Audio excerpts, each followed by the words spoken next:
नमस्कार. आपण पाहत आहात एल्गार न्यूज महाराष्ट्र.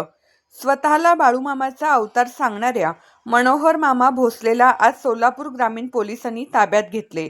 आर्थिक फसवणूक आणि भोंदूगिरीच्या प्रकरणात कुर्डुवाडी पोलिसांनी मनोहर भोसले याला अटक केली आहे. याआधी मनोहर मामा भोसले विरोधात 4 गुन्हे दाखल आहेत.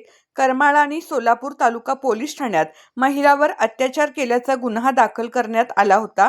त्यानंतर भोंदूगिरी आणि आर्थिक फसवणूक प्रकरणात बारामती पोलिसात गुन्हा दाखल करण्यात आला होता.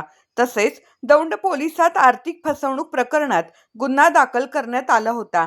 त्यानंतर आज कुर्डुवाडी पोलीस स्थानकात आर्थिक फसवणूक आणि भोंदूगिरी केल्याचा गुन्हा नोंद करण्यात आला आहे.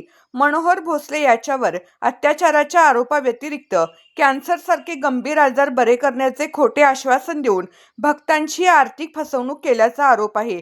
अत्याचार प्रकरणी अटकेत असताना बार्शी सत्र न्यायालयाने त्याला जामीन मंजूर केला होता. सध्या देखील तो जामिनावर आहे.